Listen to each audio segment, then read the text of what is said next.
Big foot शू car. Sonapur गांव में शरद नाम का एक कार मैकेनिक अजीब कार बनाता था। उसके इन अजीब कारों को देखने के लिए देश के कोने कोने से लोग आते थे। कुछ लोग तो उन कारों को ऑर्डर करके बनवाते थे। एक दिन एक टीवी चैनल वाले ने आकर उसका इंटरव्यू लिया। चैनल की एंकर, क्यों शरद जी, क्या आप अजीब कार बनाने के लिए काफी मशहूर है? जो बैंगन कार, मिर्ची कार, बनाना कार, ऐसे पता नहीं ऐसे कितने कार बनाया आपने। वैसे इस तरह के अजीब आइडियाज आते कैसे हैं? आपका इंस्पिरेशन क्या है? इतना सब कुछ करने के पीछे कौन सी शक्ति है? राज क्या है? कहकर सवाल पे सवाल करने लगी। तब शरद मुस्कुराते हुए जवाब दे रहा था, मैडम एंकर जी, अगर आप अपने फिफ्थ गियर सवालों को थोड़ा ब्रेक लगाएं तो मैं जवाब दे पाऊंगा, वरना ये इंटरव्यू आपके सवालों से ही भर जाएगा। मुझे ऐसे कार बनाने की सोच कस्टमर से ही आया है। मार्केट में आ रहे लेटेस्ट कार डिजाइन पसंद ही नहीं आते। नए कार खरीदकर उन्हें मेरे पास लाकर उसे मॉडिफाई करने के लिए कहते हैं। यूं मॉडिफाई करते करते मैं भी अजीब कार बनाने लगा। अब इसे ही देख लीजिए, कहकर वहां खड़े एक लेटेस्ट बिग फुट शू कार को दिखाया। ये एक फेमस ब्रांड कार है, पर इसके मालिक ने इसे शू कार में बदलने को कहा। उसे बिग फुट टायर लगाने को कहा। हर एक का शौक अलग अलग है। उनके पसंद के अनुसार कार बनाकर उन्हें डिलीवर करते हैं, कहकर इंटरव्यू समाप्त किया। उस बिग फुट कार का डिलीवरी लेने के लिए मुन्ना नाम का एक व्यक्ति वहां आया। शरद उसे कार डिलीवर करते हुए, मुन्ना जी ये लीजिए, आपके बॉस ने जो स्पेसिफिकेशंस कहा था उसी के मुताबिक ये कार बनाकर आपको मैं डिलीवर कर रहा हूँ। All is in good condition, चाहे तो आप उसे एक टेस्ट ड्राइव के लिए ले जा सकते हैं, कहकर कीस उसे थमाया। सर, अगर आपको आपत्ति ना हो तो मैं आपका भी इंटरव्यू चाहती हूँ। आपके साथ इस अजूबे कार में ड्राइव करते हुए मैं आपका इंटरव्यू लूंगी। के बॉस से भी एक बार मिलना चाहती हूँ। इतने अलग से टेस्ट रखने वाले व्यक्ति का इंटरव्यू लेना चाहती हूँ। ये मुमकिन नहीं है, हमारे बॉस को पता चला तो गड़बड़ हो जाएगा, कहकर बिना इंटरव्यू दिए बिग फुट कार में जूम करके चला गया। उस कार को तैयार करने वाले शरद से एंकर, ये क्या सर, मैंने तो सिर्फ इंटरव्यू मांगा था, वो दे सकते थे ना? यूँ मुंह पर ही मना कर चले गए। आप सिफारिश कर सकते थे ना सर? मैं कैसे करता मैडम, वो कह तो रहा था कि उसके मालिक को ये पसंद नहीं है। ऊपर से उसका मालिक एक मिस्टीरियस पर्सन है। अब तक मेरे से कितने ही कार बनवाया है। ये मेरे प्रिविलेज कस्टमर हैं, पर वो कौन है, कहाँ रहता है, कोई नहीं जानता। यही ड्राइवर आता है और कार का डिलीवरी लेकर चला जाता है। ये तो बड़ी अजीब बात है। आप कहते हैं कि ये आपका प्रिविलेज कस्टमर है और ये भी कहते हैं कि आपने अब तक उन्हें देखा नहीं। चलो उनका एड्रेस तो दे दीजिए, मैं जाकर उन्हें रिक्वेस्ट करती हूँ। नहीं मैडम, कुछ भी नहीं है। तब वो निराश होकर वहां से चली गई। अगले दिन अखबार में एक बड़ी खबर छपी, शहर के सबसे बड़े बैंक में चोरी हुई। कोई नकाबपोश व्यक्ति ने आकर बैंक में कीमती हीरे, जवाहरात, पैसे वगैरह लूटा है, ऐसी खबर छपी थी। खबर ये भी आई कि उस बैंक के बाहर शरद का बनाया हुआ वो बिग फुट शू कार वहीं खड़ा था। पुलिस शरद के पास आए।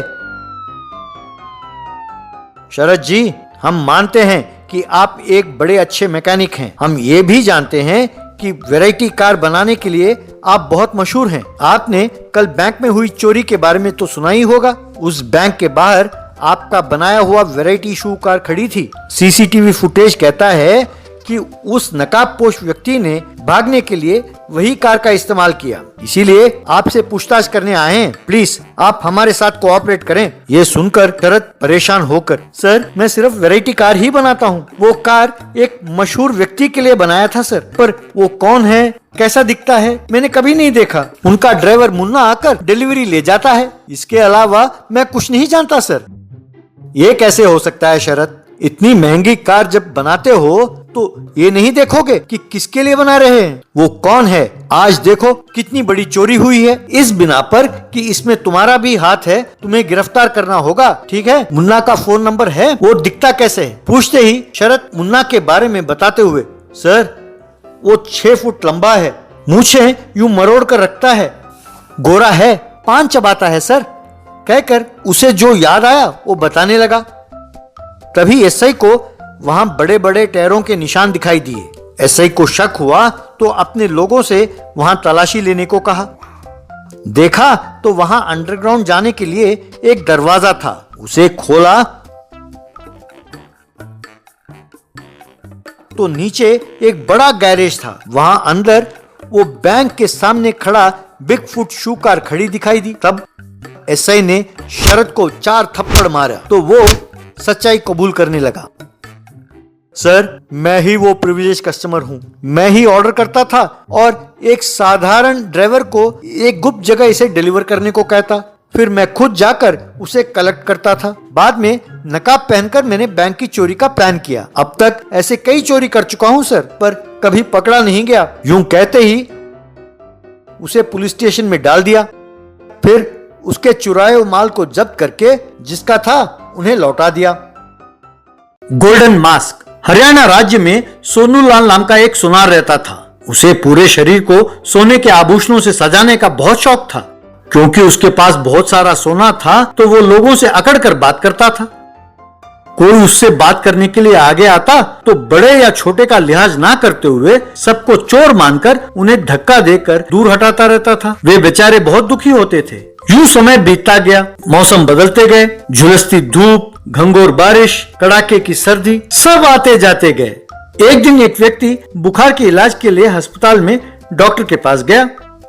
डॉक्टर ने उसे जांचा और उसे एक खास तरह की बीमारी है मानकर सब लोगों को बुलाया। लोगों से यदि आप सब इस बीमारी से बचना चाहें तो आप सबको लाजमी चेहरे पर मास्क लगाना होगा। डॉक्टर की बात मानकर लोग चेहरे पर मास्क लगाने लगे, सिवा सोनूलाल के। एक दिन सोनूलाल बिना मास्क लगाए सड़क पर घूम रहा था। उसे देखकर डॉक्टर ने उसे रोका।